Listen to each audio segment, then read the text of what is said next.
लाडकी बहीण योजनेमध्ये पात्र ठरलेल्या पहिल्या यादीमधील 12 जिल्ह्यांमध्ये पैसे विस्तार होण्यास सुरुवात झालेली आहे। बघा, आजची तारीख आहे 9 डिसेंबर।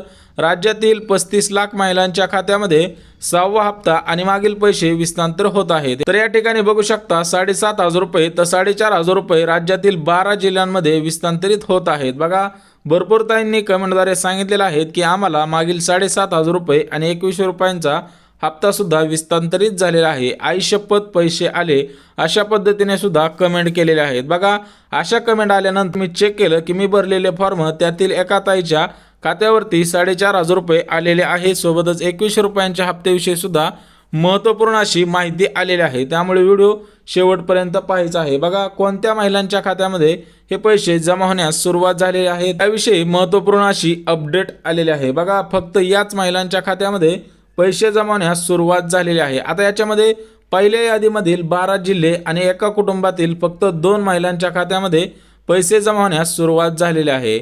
म्हणजेच काल जी यादी सांगितलेली होती तर त्या यादीमधील जे 12 जिल्हे होते तर त्याच 12 जिल्ह्यांमधील महिलांच्या खात्यामध्ये मागील पैसे आणि 6वा हप्ता सुद्धा विस्तार होण्यास सुरुवात झालेली आहे। तर बघा, आताची आलेली सर्वात मोठी अपडेट आहे की तुमच्याकडे या पात्रता असतील तरच तुम्हाला पैसे येतील। निवडणुकीच्या अगोदर सरसकट लाभ दिला गेलेला होता, त्याच्यामध्ये कोणतीही पात्रता चेक करण्यात आलेली नव्हती, त्याच्यामुळे राज्यामधील भरपूर महिलांना पैसे आलेले होते। परंतु पहिल्या यादीमधील या 12 जिल्ह्यांमधील महिलांनी लक्षात घ्यायचं आहे की तुमच्याकडे या गोष्टी आहेत का, जर नसतील तर पैसे येतील। बघा, लाडकी बहीण योजनेमध्ये पात्र ठरलेल्या महिलेच्या कुटुंबाचे उत्पन्न 2,50,000पेक्षा कमी असल्यास खात्यात पैसे येतील। परंतु जर खोटा पुरावा दिला असेल, खोटा उत्पन्नाचा दाखला दिला असेल तरी पण सरकार चेक करत आहे, कारण तुमचं आधार कार्ड तुमच्या बँक खात्याला लिंक आहे, सोबतच तुमचं उत्पन्न किती आहे, तुमच्या खात्यामध्ये किती ट्रान्झॅक्शन होतात याविषयी महत्त्वपूर्ण अशी अपडेट सरकारकडे अगोदरच भेटलेली आहे। सोबतच याच महिलांच्या खात्यामध्ये हे पैसे विस्तारित होत आहे। सोबतच बघू शकता तिसरी जी महत्त्वाची अपडेट सांगण्यात आलेली आहे तर यामध्ये महिलांच्या खात्यामध्ये पैसे येण्यास अडथळा निर्माण होत आहे। बघा, तुमच्या सुद्धा खात्यामध्ये पैसे आले नसतील तर तुम्ही सुद्धा हे चेक करायचं आहे, त्यानंतरच तुम्हाला पैसे विस्तारित होणार आहे। बघा, Aadhaar mapping does not Aadhaar exit, मी तुम्हाला अगोदरपासून सांगितलेलं आहे की आधार कार्ड अपडेट असेल तरच पैसे येतील, आधार कार्डची KYC असेल तरच पैसे येतील। बघा, या महिलांच्या खात्यामध्ये सरकारने पैसे पाठवण्याचा प्रयत्न केलेला होता, परंतु हे ट्रान्झॅक्शन कॅन्सल झालेले आहे। त्यांना 7,500 रुपये पण आलेले नाहीत आणि 4,500 रुपये आलेले नाहीत। जर तुम्हाला हे पैसे येण्यासाठी काय करावं लागणार आहे त्याविषयी सुद्धा सांगितलेलं आहे। बघा, चौथी अपडेट म्हणजे घरामध्ये निवृत्ती वेतन किंवा 4 चाकी गाडी असल्यास पैसे येणार नाहीत, वाट पाहू नका। बघा, मी तुम्हाला कोणत्याही आशेवरती व्हिडिओ पाहण्यास मजबूर करणार नाही, फक्त जे रिॲलिटी आहे, जे खरोखर गोष्टी आहेत त्या तुमच्यापर्यंत झटपट पद्धतीने मांडण्याचा प्रयत्न करत आहे। तर बघू शकता, घरामध्ये 4 चाकी गाडी आणि कोणाला पेन्शन मिळत असेल तर तुम्हाला या योजनेमधून बाद केलं जाईल। मागील जर तुम्हाला 7,500 रुपये आले असतील तर ते तुमच्याकडून वसूल केले जाणार नाहीत, तर ते तुम्हाला मतांच्या स्वरूपामध्ये देण्यात आलेले पैसे समजावेत। बघा, यामध्ये महत्त्वपूर्ण अशा काही अपडेट सुद्धा आलेल्या आहेत। सरकारने अगोदर सरसकट लाभ दिला, निवडणूक होती, निवडणुकी अगोदर मतांच्या स्वरूपामध्ये पैसे सुद्धा वाटण्यात आलेले आहेत। बघा, या महिलांच्या खात्यामध्ये पैसे जमा होण्यास सुरुवात झालेली आहे। आता कोणत्या महिला आहे त्याच्यामधला 5वा मुद्दा बघा, ज्या महिलांच्या कुटुंबाकडे 5 एकरपेक्षा जास्त जमीन आहे किंवा सरकारी कार्यालयामध्ये घरातील सदस्य नोकरीला आहे, अशा महिलांची नावे कमी करण्यास सुरुवात झालेली आहे। तुम्हाला मी वारंवार एकच गोष्ट सांगतो आहे की पहिल्यांदा जो लाभ दिलेला होता 7,500 रुपयांचा, तर तो लाभ नव्हता, तर एक मतांच्या स्वरूपामध्ये दिलेले एक बक्षीस होतं आणि ते आता निवडून आल्यानंतर पूर्णपणे त्रुटी काढत आहेत आणि या त्रुटी काढण्याचं एकच कारण आहे की महिलांना याच्यामधून बाद करायचं आहे। तर बघा, आजच्या आलेल्या भरपूर महत्त्वाच्या कमेंट आहेत, या महिलांच्या खात्यामध्ये पैसे जमा होण्यास सुरुवात झालेली आहे। तर या ठिकाणी बघू शकता, यांचं नाव आहे मनीषा जाधव। तर या ताईंनी कमेंट केलेले आहे की सर, मला आज 7,500 रुपये खात्यामध्ये आलेले आहे सर, मी खरं सांगत आहे, आई शपथ आले, धन्यवाद शिंदे साहेब। बघा, ताईंनी महत्त्वपूर्ण कमेंट केलेले आहे, व्हिडिओमध्ये जाऊन सुद्धा बघू शकता, कालच्या व्हिडिओमध्ये कमेंट आलेले आहे। आता ही कमेंट काय फेक कमेंट नाही, खरोखर आलेले आहे। ते ताई भरपूर वेळा कमेंट करत असतात, त्याच्यामुळे मी गॅरंटीने तुम्हाला स्क्रीनशॉट दाखवलेला आहे। बघा, पैसे 100% आलेले आहेत। आता कोणाला आलेले आहेत ते सुद्धा सांगतो। बघा, महाराष्ट्र राज्यामध्ये महायुतीचे सरकार आलेले आहे, म्हणजेच BJP पक्ष निवडून आलेला आहे। या सरकारला निवडणुकी अगोदर मतदान पाहिजे होते, त्यामुळे सरसकट लाभ दिला गेलेला होता, परंतु आतापासून छाननी केली जाईल अर्जांमध्ये त्रुटी असतील तर त्या त्रुटी काढल्या जाईल, त्यानंतरच पैसे तुमच्या खात्यामध्ये विस्तांतरित केले जातील। आता ज्यांची पात्रता होती त्यांच्या खात्यामध्ये मागील पैसे जमा होण्यास सुरुवात झालेली आहे।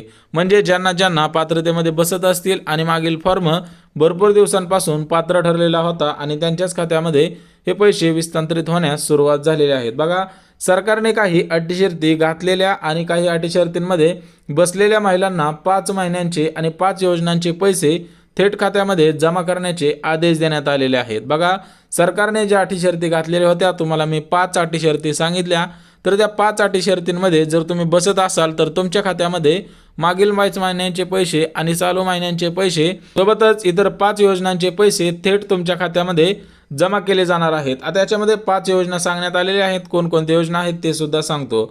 बघा, शिलाई मशीन योजना, पिठाची गिरण योजना, झेरॉक्स मशीन योजना, मुख्यमंत्री अन्नपूर्णा योजना आणि मागील 5 महिन्यांचे पैसे थेट तुमच्या खात्यामध्ये जमा करण्याचे आदेश देण्यात आलेले आहेत। बघा, आचारसंहिता संपली, निवडणूक झाली, निकाल लागला, निवडून आले, माहिती सरकार आले, त्यानंतर याच्या त्रुटीमध्ये त्रुटी काढण्यात सुद्धा आलेले आहे। बघा, पहिली यादी विस्तारित करण्यात आलेली आहे।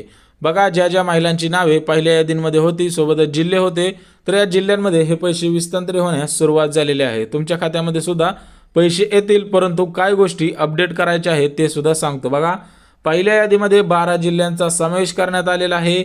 यामधील 35 लाख महिलांची डीबीटी तयार झालेली आहे। त्याच डीबीटीवरती आज पैसे विस्तांतरित होत आहेत। बघा, मागील पैसे ज्यांना आले नसतील तर तुमच्या खात्यामध्ये हे पैसे विस्तांतरित होत आहे। सोबतच 6व्या हप्त्याविषयी सुद्धा महत्त्वपूर्ण अशी अपडेट आलेली आहे। आता याच्यामध्ये जे 12 जिल्हे आहेत तर त्या 12 जिल्ह्यांमधील महिलांना मागील पैसे आलेले नसतील तर त्या जिल्ह्यांची नावे सांगतो, त्यानंतर तुमच्या खात्यामध्ये हे पैसे विस्तांतरित करण्यात येणार आहेत। तर बघा, याच्यामध्ये गोंदिया, चंद्रपूर, गडचिरोली, वर्धा, नागपूर, यवतमाळ प्रामुख्याने हे 5 जिल्हे आहेत। सोबतच पुणे, सातारा, सोलापूर, सांगली, कोल्हापूर, जळगाव, धुळे, नंदुरबार, नाशिक, अहमदनगर सरासरी या जिल्ह्यांमध्ये आज पैसे विस्तांतरित होण्यास सुरुवात झालेली आहे। परंतु सर्व अपडेट लक्षात घ्या, त्यानंतरच तुम्ही सुद्धा आधार कार्ड किंवा या गोष्टी अपडेट करायच्या आहेत ते सुद्धा सांगणार आहे। बघा, 6वा हप्ता आणि गॅसचे पैसे आजच तुमच्या खात्यामध्ये जमा होत आहेत। बघा, पहिल्या यादीमधील ज्यांची नावे आहेत, ज्यांची जिल्हे आहेत त्यांच्या खात्यामध्ये हे पैसे विस्तांतरित होत आहेत। बघा, लाडकी बहीण योजनेमध्ये पात्र ठरलेल्या सर्व महिलांच्या खात्यामध्ये 2100 रुपयांचा 6वा हप्ता आणि गॅस कनेक्शनचे 2500 रुपये विस्तांतरित होत आहे। परंतु महिलेच्या नावाने गॅस कनेक्शन असणं गरजेचं आहे। बघा, ज्या महिलांना पैसे आले नसतील किंवा ज्यांना अजून 1 रुपया सुद्धा आलेला नसेल तर त्यांनी 2 गोष्टी लक्षात घ्यायच्या आहेत। Congratulation, your bank mapping has been done, म्हणजेच तुमचे आधार कार्ड लिंक झालेले आहे। तर या ठिकाणी बघू शकता ॲक्टिव्ह चिन्ह दाखवत आहे। ज्यांना असं ॲक्टिव्ह दाखवत आहे तर त्यांनाच आज हे पैसे विस्तांतरित होत आहेत। अन्यथा ज्यांना ॲक्टिव्ह दाखवत नसेल तर त्यांनी लवकरात लवकर ते ॲक्टिव्ह दाखवण्यासाठी आधार कार्ड अपडेट करायचं आहे। तर तुम्हाला माय आधार ऑफिशियल वेबसाईटवरती जायचं आहे, तिथून आधार सर्व्हिस ऑप्शन निवडायचं आहे, चेक आधारवरती दाबायचं आहे आणि तुमचा बँक लिंकिंग स्टेटस सुद्धा दाखवणार आहे। बघा, लाडकी बहीण योजना 10 डिसेंबरपासून पहिली यादी तयार झालेली आहे। तर त्या यादीमधील जेवढ्या पण महिला असतील तर त्यांच्या खात्यामध्ये पैसे विस्तांतरित होतील। तर बघा, आज 9 डिसेंबर आहे, उद्या 10 डिसेंबर आहे। उद्यापासून राज्यामधील आता जे 12 जिल्हे सांगितलेले आहेत त्याच्यामधील सरासरी आज 6 जिल्ह्यांमध्ये हे पैसे विस्तांतरित होत आहे आणि उर्वरित जे 6 जिल्हे आहेत त्याच्यामध्ये सुद्धा उद्या विस्तारित होणार आहे। पहिली यादी तयार झालेली आहे मुख्यमंत्री माझी लाडकी बहीण योजनेची, परंतु तुम्हाला अगोदरच अटी शर्ती सांगितलेल्या आहे। सरकारने सर्व गोष्टी तपासलेल्या आहेत। अगोदर मतदान घ्यायचं होतं त्यामुळे सरसकट लाभ दिला गेलेला होता, परंतु आतापासून सरसकट लाभ देणार नाहीत, कारण 5 वर्ष सरकार आलेलं आहे, निवडणूक झालेल्या आहेत, आता यांना काळजी राहिलेली नाही। परंतु महिलांनी एक गोष्ट लक्षात घ्यायची आहे, जर या गोष्टी नसतील तर तुम्हाला पैसे येणार नाहीत। मागील 7,500 रुपये आले तर आले, ते पैसे काय वसूल घेतले जाणार नाहीत। बघा, 4चाकी गाडी सोबतच इन्कम टॅक्स या गोष्टींमध्ये जर तुम्ही भरत नसाल, घरामध्ये नसेल तर तुम्हाला पैसे येण्यास काही अडचण होणार नाही। बघा, राज्याचे नवीन मुख्यमंत्री देवेंद्र फडणवीस साहेबांनी महत्त्वाचा आदेश दिलेला आहे। आज फक्त या महिलांच्या खात्यामध्ये पैसे विस्तांतरित करा। बघा, अंगणवाडी सेविकांकडे ऑफलाईन पद्धतीने जेवढे पण फॉर्म भरलेले होते सोबतच घरामध्ये इन्कम टॅक्स कोण भरत नाही, गाडी भरत नाही, तर या गोष्टी नसतील तर तुमच्या खात्यामध्ये पैसे विस्तांतरित होण्यास सुरुवात करण्यात येणार आहे। बघा, महिलांच्या खात्यामध्ये 35 लाख महिला आहे त्यांची डीबीटी तयार करण्यात आलेली आहे। त्या डीबीटीचं बटन दाबण्यासाठी सरकार सज्ज झालेलं आहे। राज्याचे उपमुख्यमंत्री अजितदादा पवार सोबतच राज्याचे दुसरे उपमुख्यमंत्री एकनाथ शिंदे साहेब आणि नवीन मुख्यमंत्री देवेंद्र फडणवीस साहेबांनी सुद्धा या गोष्टींसाठी आदेश दिलेले आहे। त्याच्यामुळे राज्यामधील 12 जिल्ह्यांमध्ये आज पैसे हस्तांतरित होतील। सरासरी 6 जिल्हे प्रमुख सांगण्यात आलेले आहेत। 6 जिल्हे टायटॅनिक आहेत, त्याच्यामुळे महिलांनी या गोष्टी करणं गरजेचं आहे। अन्यथा तुम्हाला मागील पैसे जसे आले नाहीत तसेच पैसे आता सुद्धा येणार नाही। सोबतच बँक खात्यांना डीबीटी आहे का ते चेक करा। काही बँका ग्रामीण क्षेत्रातील बँक आहेत, त्या बँकांना स्विफ्ट कोड नाही किंवा IFSC कोड नाही किंवा आधार लिंक सुद्धा होत नाही। सर्व माहिती दिलेली आहे। जर मनामध्ये काय अडचण असेल तर कमेंटद्वारे विचारा। व्हिडिओ आवडल्यास लाईक करा, चॅनलवरती नवीन आला असाल तर सबस्क्राईब करा, गरज आहे त्यांच्यापर्यंत नक्कीच शेअर करा। तर चला भेटूयात उद्याच्या नवीन योजनेच्या व्हिडिओमध्ये, तोपर्यंत जय महाराष्ट्र।